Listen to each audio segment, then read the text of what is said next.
чайкам можно очень дать большой зум.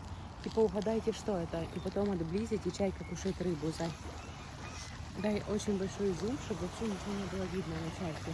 И типа угадайте, что это. Ну, потом обрежем.